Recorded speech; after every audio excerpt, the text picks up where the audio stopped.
Welcome to video lecture M9. This one is on the invertible matrix theorem. I'll be your pilot, Tom Roby, and here are the outline and objectives for this one. We'll be analyzing the reasoning that connects different statements that are all equivalent to the definition or equivalent to the idea that a matrix A from Rn to Rn, and n have to be the same here, is an invertible matrix. And while we're doing this, in order to see all these connections, we'll be reviewing a number of crucial course concepts that have come up earlier. And so that'll be the main bulk, is just to look at this one theorem and why a bunch of statements are equivalent. And then we'll apply this in an example and connect it with invertibility of linear transformations. So here's the slide. It's a bit overwhelming. And so let me just point out that we do this quite a bit in mathematics. We have statements where we say all of the following statements are equivalent under the given condition. So the given condition is that our matrix is square. This doesn't apply to rectangular matrices, and you can go wrong if you try to do it that way. But if I have a square matrix, then it represents a linear transformation that takes me from the blob of Rn to another copy of Rn, or you can think of it as the same blob of Rn. And the first condition is that A is an invertible matrix. And what I claim is that all these other conditions are equivalent. So if you know that A is row equivalent to the identity matrix, then you also know that it's invertible.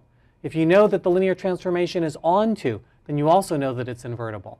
And since they're all equivalent, you can actually go between any pair of this. So there's, 13 times 6, I guess 78 different implications that are all described by this theorem.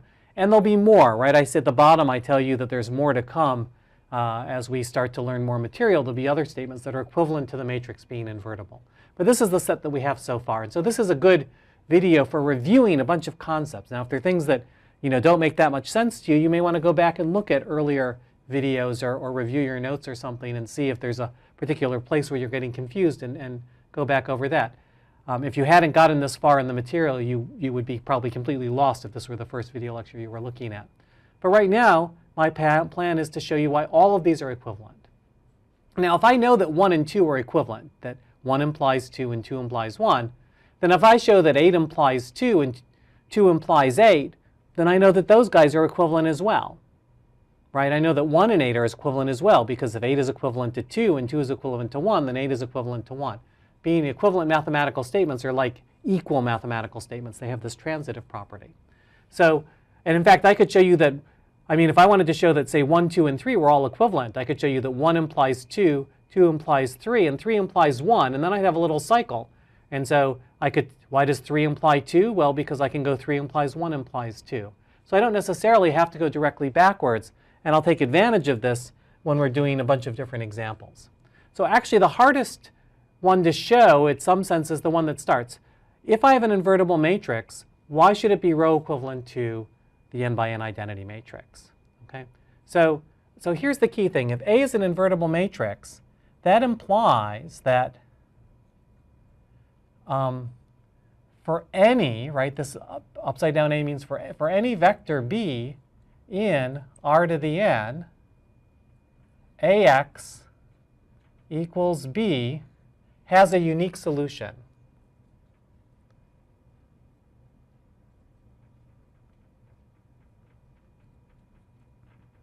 Namely, you just multiply this by A inverse on each side. If I know it's invertible, then I get X is equal to A inverse times B, right? So that's all there is, okay? So that's all there is to showing that I have a unique solution. And of course, you'll see that this is saying that I have at most one solution, and this is saying that I have at least one solution. If I have a unique solution, then it's clear that, that those things are satisfied, right? But the unique solution is that if I had a different solution, if AY were equal to B, then I'd multiply by A inverse, and I'd get that Y was also equal to A inverse B. So if I've got an invertible matrix, then I know that I can always solve this equation, AX equals B, just as if it were some kind of a linear equation back from algebra. So why does that mean it's row equivalent to the identity matrix? Well, we know that when we do row reduction, in order for an equation to be solvable for every set of B's, that means we have to have a pivot in each row, right? Because otherwise, if we got a line of all zeros when we row reduced A, then we would be able to get 0 equals b for some set of b's on the right-hand side. Okay? So if we can always solve this, then that means we have a pivot in every row. Okay, so that means we have n pivot positions because it's an n by n matrix. But if we have n rows with pivots, then we have n columns with pivots because the number of rows and columns is the same. Right? So this is the key thing, that it's an n by n matrix. And so if I have n rows and n columns, then that means I have a pivot, that the pivots have to be on the diagonal. And in row reduced echelon form, I can always divide through. They're all non-zero, so I can divide through by something to make sure that they have the form 1's on the diagonal and 0's everywhere else. Okay? So this is, you've done enough examples now that I hope that you can think this through. Think through what these computations look like, because I don't have a lot of space to write too much down right here. You may want to try to write something down if you're not sure. Okay, so if it's invertible, then it's row equivalent to the identity matrix, and it has n pivot positions. Now, I haven't gone the other way yet. So I haven't shown you that if we have n pivot positions, that A is invertible. But we'll get there. So right now, just focus on 2 and 3. Why are 2 and 3 the same? Well, if it's row equivalent to the identity matrix, then it has a pivots on the diagonal. So this is clear. On the other one, if it has n pivot positions, we just said you can always divide through to get it. In row reduced echelon form, it'll have to be the identity matrix. So 2 and 3 are clearly the same. Okay. So I guess the last question is, how do you know if it's row equivalent to the identity matrix that you'll be able to, that you can find an inverse? Okay, and this is where we use that things we learned about elementary matrices. So if it's row equivalent to IN, then that means that we can write a sequence of elementary matrices. So let me just write that here. So EL minus 1 dot dot dot E2 E1, right, applied to A is equal to IN. Right, that's what we get algebraically out of, so you did one row operation to A, then you did another one, and you kept doing that until you got the n by n identity matrix. Okay?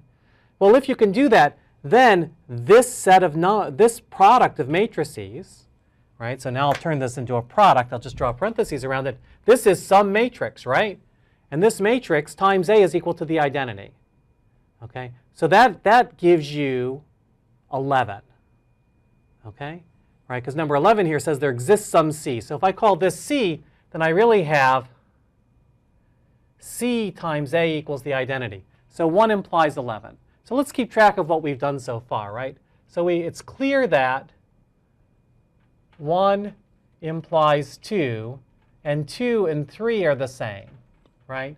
And it's also clear that 2 and 3, these guys imply 11, okay? Because if we're row equivalent to the identity matrix, then we've got our C. So later on, I'll show you that 11 implies 1, and we'll have tied the circle up. Okay? So far, so good.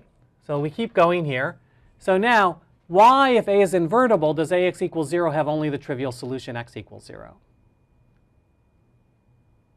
Well, think about it for 30 seconds, but hit pause if you want. But the answer is simple, right? If A is invertible, then I can multiply this equation by A inverse, right? So I get A inverse AX equals 0, so I just get x equals A inverse times 0, right? A inverse on both sides of this will give me x equals A inverse times 0, which is just x equals 0. 0 times any 0 vector times any matrix is still 0. Okay, it's the 0 linear combination. All right, so it's clear that invertibility, so we've just shown now that 1 implies 4. Now, why should 4 imply 1? Well, so let's see. Well, we'll get there. We're not there yet. All right. So let's see. So now, why does having n pivot positions, why are 3 and 4 equivalent? If you have n pivot positions, then why does AX equals 0 have only the trivial solution? Well, remember, when you row reduce it, if you get n pivot positions, then you have a pivot in every row, you have a pivot in every column. That means you have no free variables. So the key to to the connection between 3 and 4 is no free variables, right? So if you have n pivot positions, then you also have n columns. You only have n columns, and they all have a pivot in every one. So there's no free. You only have a free variable when you have a non-pivot column. So that means that ax equals 0 has only the trivial solution, because you always have the trivial solution, right? But you don't necessarily, you get infinitely many solutions if you have a free variable, and those are the only possibilities for a homogeneous system. Okay, and conversely, if you have only the trivial solution, well, when you row reduced it, you'd see that that would mean that you couldn't have any free variables, so you had to have exactly n pivot positions. So 3 and 4 are easily seen to be equivalent. Okay, so I'll write some more of the equivalences up here. So 3 and 4 are equivalent mathematical statements. All right, so far so good. Let's keep going. The columns of A being linearly independent. So there's one really key fact that's worth remembering, which is that if you write A times x, right, you write the matrix A times the vector x, our original definition of this is that this is just x1 times the column vector A1 plus x2 times the column vector A2 plus dot, dot, dot, plus xn times the column vector an, right? It's just the linear combination of the columns of A given by x. Okay? So, well, what does it mean to say that the columns of A are linearly independent? It means that whenever you have an equation like this equal to 0, that the only possibility is that all the coefficients were 0. So that's exactly the same thing as saying whenever AX equals 0, that x itself had to be 0. So thinking about this being equal to 0 is what gives you that 4 and 5 are equivalent. So that's really just by definition. Okay, so we've got 4 and 5 are equivalent. Okay. Okay, and how about 6? Well, saying the columns of A are linearly, saying that the function is 1-to-1. So remember what that means. That means that when I use A and I use it to go from one blob to another, right, that I can't have two different things going to the same thing, right? That every element in one copy of r to the n, maybe I should draw this blob for you, right? So what it means is I'm thinking about two copies of r to the n, and I'm thinking about my matrix like this, right? And so if it's 1-to-1, that means that, you know, whenever I have something here, that it must have come from something there. There's not, sorry, whenever I can't have two different things that go to the same thing. That would be not 1-to-1. Okay, so why is that true here? Well, really saying that AX equals 0 is only the trivial solution is saying that A is 1-to-1 just at 0, right? So 0 goes to 0, and that's the only thing that goes to 0. And what's neat about this is that you can translate that property by linearity everywhere else, right? So if I know that AX equals 0 has only the trivial solution, then what happens? Well, suppose that AX was equal to AY for some x and y. Suppose that they both went to the same thing, right? So here I'm thinking about an x and y, and these two vectors both went to the same thing. If that were true, then by linearity, this implies that A times x minus y equals 0, right? But A times something equals 0 has only the trivial solution, so that implies that x minus y equals 0, and that implies that x equals y. So that's exactly the definition of 1-to-1, if you recall. It says that if the matrix linear transformation sends two vectors to the same place, then it must have been the same vector. So you can't send two different vectors to the same thing. Okay, so that shows us that 4, 5, and 6 are now all equivalent to each other. Right, so all of this is if and only if 6. All right, so now what? So saying for every b in Rn, Ax equals b has at most one solution, right? That's what I'm saying here. So that means that I can't do this. I can, if I have any b, it could have 0 solutions. Maybe nothing gets hit, although we'll see that can't happen for an invertible matrix. But saying that it's 1 to 1 means exactly that you can't have two different solutions, x and y, to ax equals b. Okay? So 7, again, just by definition, 4, 5, 6, and 7 are all equivalent. And most of these are just definitions. And this is the one computation you need to see all of those. All right, good. So we're about halfway done. The rest won't be so bad. They're sort of parallel. So let's see. What do I need to show next? Let's see. 8 implies 1 implies 8, right?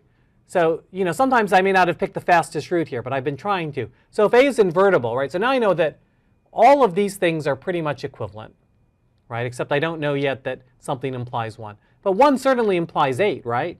Because ax equals b has at least one solution because it just has the solution ax equals a inverse times b. Okay? So 1 implies 8. And so now we just need to see why 8 implies 1. Well, actually, we can show that 8 implies 3. So if you have at least one solution, then that means you have to have had a pivot in every row, because otherwise you would get for every, this is true for every b in Rn, not just for a particular one. So if it's got to be true for every b in Rn, that means you've got to have a pivot in every row, or else you could get a 0 equals non-zero row. Okay, so that means that 8 implies 3, and we know that 3 implies 1. Okay, so now what? Ax, what else do I need? 8 and 9 and 10. So why are 8, 9, and 10 equivalent? So really, this equation is the key thing for all of these, right? Saying that you have at least one solution for ax equals b just is the definition of saying that x to ax is onto. And saying that the columns of A span R to the n, what does that mean? That means that no matter what b I pick, I can always pick some x's so that x1a1 plus dot dot dot plus xnan is equal to b, right? Okay, but that's just saying ax equals b. So saying that ax equals b has at least one solution is the same thing as saying that the columns of A span b, because if the columns of A are going to span b, that means I'm going to be able to, when I look at the set of all linear combinations of these columns, I should get everything in b. Okay, so 8, 9, and 10 are really just definitions. All right, so now here's where it gets a little interesting. 11, 12, and 13. So 11 is saying that if I have a one-sided inverse, then I get that's enough, right? Then I actually get that it's invertible. So remember, invertible means that I've got a matrix A inverse such that AA inverse equals A inverse A is equal to the identity. This is saying, suppose I just know it's true on one side. Okay. All right, so I think I need to write something down for this one. So, right. So 11 implies 4, because suppose that I want to show that ax equals 0 is only the trivial solution. Well, if ax equals 0 and I've got this left inverse c, then I can multiply, right? So if I know that ax equals 0, that implies that c times ax equals c times 0. And that implies that since CA is equal to the identity, that implies that x equals 0. Okay? So that's good, right? So now we know that 11 implies 4. Okay, so, right, and so 1 implied 11, but now we know that 11 implies 4. And so if 11 implies 4, then that means that 1, 11, 4, and 1 implies 4. So now all of these guys are all in the same equivalence class too. All right, so we're close to done. So we've shown that everything, so now we've closed every loop that we needed to. All of the conditions 1 through 11 are equivalent, and we can show that 12 and 13 equivalent using whatever we want. So to show that, suppose you've got a right inverse. So D is a right inverse to A. It's you multiply on the right and you get the identity. How do you know that? Well, that's kind of cute, right? We can show that if this is true, that the linear transformation x goes to ax must be onto, right? Because, how do we do that? We say, okay, let B be an element of R to the n, right? Then, well, AD times B is equal to IN times B, which is just equal to B, right? Okay, so, okay, but that means that A, when I apply it to whatever dB is, that gives me B. Okay?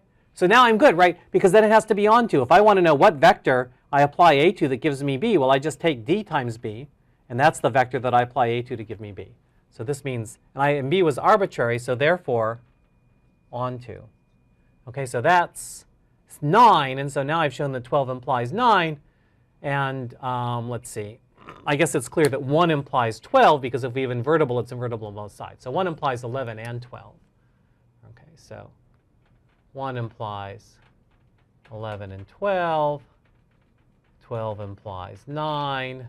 I may not have written down everything I did. And the last thing to show is, what about A transpose? So why is A transpose invertible if A is? Well, we sort of saw this earlier, but I'll review the reasoning, right? If you know that, we know that in general, A, B transpose is equal to, not A transpose B transpose, but the other way around, right? So this is equal to B transpose A transpose. Okay? So what did that imply? Well, by applying it to A inverse, we got A inverse transpose equals A inverse transpose times A transpose, right? But this is equal to the identity. So this is equal to the identity transpose. So this must be equal to the identity. So that means that the inverse of A transpose is the transpose of A inverse. Okay? So if A is invertible, then we have an A inverse, and its transpose is the inverse of A transpose. It's the transpose of A inverse is the thing that I multiply on the right to give me A transpose, but you can show it's on the left too by just replacing A inverse with A inverse A. Now the last step of this is all that showed was that A invertible implied A transpose invertible. So how about the other way around? Well, but if A transpose is invertible, then since we know that if something's invertible, then its transpose is invertible, we know that A transpose transpose is also invertible. Okay, so now A transpose invertible implies that A transpose transpose is invertible by what we just proved. But A transpose transpose is just A. Okay? So that's all the pieces of the invertible matrix theorem, and each one was a helpful review, I hope, of some piece of what we've done already in this course. And so I hope that wasn't too hand-wavy for you, but you can always go back and try to let me know if there were things that you wish I'd done more slowly or differently. You can also look in Leigh's book, although sometimes what's given there is just proof by reference to things that you've done earlier, and it's easier to have it all done at once.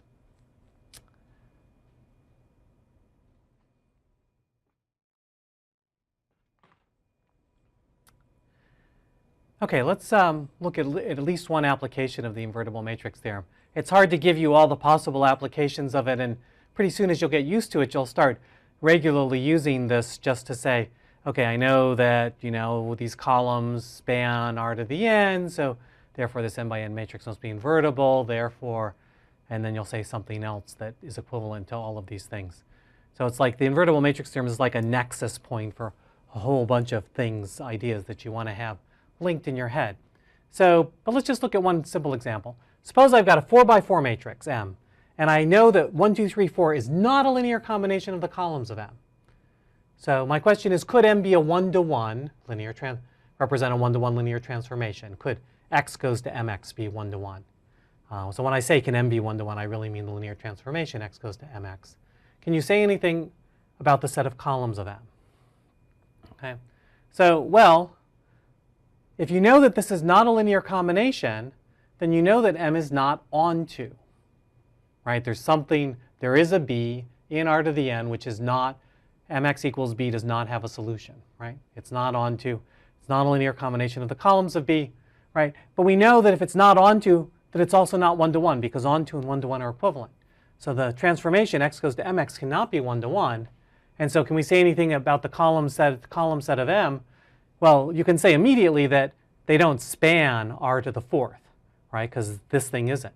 But you can say more than that. You can also say that they're not linearly independent, that those four column vectors cannot be linearly independent, because if they were linearly independent, it would be an invertible matrix, and it would have to be onto, and then this would have to be a linear combination. So all of those things can be said just out of this one thing, knowing that 1, 2, 3, 4 is not a linear combination. Right? Now, let's think about this again. Suppose then we're a 4 by 3 matrix, right? So it's a 4 by 3 matrix. It's still got 4 rows, but it's only got 3 columns. What can you say? If 1, 2, 3, 4 is not a linear combination of those columns, what can you conclude? Could M be 1 to 1? It actually could be, right? Because 4 by 3 is not a square matrix. The invertible matrix theorem does not apply to this. And it's perfectly plausible that you could have three linearly independent vectors, which would then be 1 to 1. Just the span of those vectors would be 1 to 1 on the things that it gets sent to, but it would still miss some certain vectors, and 1, 2, 3, 4 could be one of them. Okay? Or the set of columns could be linearly dependent. I mean, if I take the matrix that's just all, 1, 1, 1, 1, 1, 1, 1, 1, 1, 1, 1, 1, then the only thing I get as a linear combination of that are multiples of 1, 1, 1, 1. That's all I can get, because all three vectors were the same. That certainly won't capture this vector as a linear combination. And those things are clearly linearly dependent on each other. Okay? So you really can't conclude anything. It's sort of a remarkable theorem that ties up. It's crucial that the number of rows and the number of columns are equal, and that this matrix has this property that it's 1 to 1 and onto. If it's 1 to 1, it has to also be onto. And it's sort of an analog of saying, if I go from a 4-element set to a 4-element set, and I do it in such a way that it's onto, right? In order to hit everything, I have to send everything to something different. Okay, so if I go from a 4-element set to a 4-element set, 1 to 1 and onto are the same in this situation. Now, of course, here we're talking about infinitely many vectors, but the notion of dimension sort of turns out to be the right analog of cardinality, and we'll get to a definition of that soon. All right, so now 2 quick bookkeeping things to finish up. We'll call a linear transformation T from R to N to the Rn invertible if there exists S, which always takes me back. So here I've got a copy of R to the N. Here I've got another copy of R to the N. And it's not, you could define one-sided inverses if N and M were different, but it's best not to think too hard about that right now. Right? So we've got some linear transformation T, and it sends X to T of X. Okay? And so what an inverse would have to do is what you might expect. It would have to send T of X back to X, right? So the property that what this is saying is that S of T of X is equal to X, right? That's all this geometry is saying. Now, you also wanted to have the other property, right? That is, if your vector y, maybe I should have called it y over here instead of x, it doesn't really matter algebraically, but suppose I've got some y here, right? So now I apply S, and I get S of y. Okay? Well, then it should be true that when I apply t to that, right, that t of S of y should be equal to y. Okay? So that's what it means to be an inverse. And saying that this is true is sort of like saying things on both sides are true. So this is, you should think of this as being like one of these is the equivalent of A inverse A, x is equal to x. And the other is the equivalent of A times A inverse y equals y. So here I go first by A inverse, and then I apply t. So the theorem that what's going to turn out is that if I have the inverse of a linear transformation, it'll turn out to be the inverse of a matrix. Okay, so here's the theorem. Suppose I've got the standard matrix for the linear transformation, just about defined by, where do the standard basis elements go? Those are the columns of my matrix. Then T goes from Rn to the so then this matrix, this linear transformation, is invertible, and its inverse is S, if and only if the matrix itself is invertible. And in that case, the matrix of the inverse linear transformation is just the inverse matrix. So this S that goes from here to there will have the property that S, maybe I should have said S times Y, is equal to A inverse Y. I'm only saying X's and Y's to sort of keep straight that this is the XRN and this is the YRN. But symbolically, it's not. At mathematical level, it doesn't really matter. Okay? So that's it for the invertible matrix theorem and applications thereof. I hope you found some of it enlightening. As always, I'm happy to get feedback either directly or through whoever happens to be teaching your class. Thank you for your kind attention.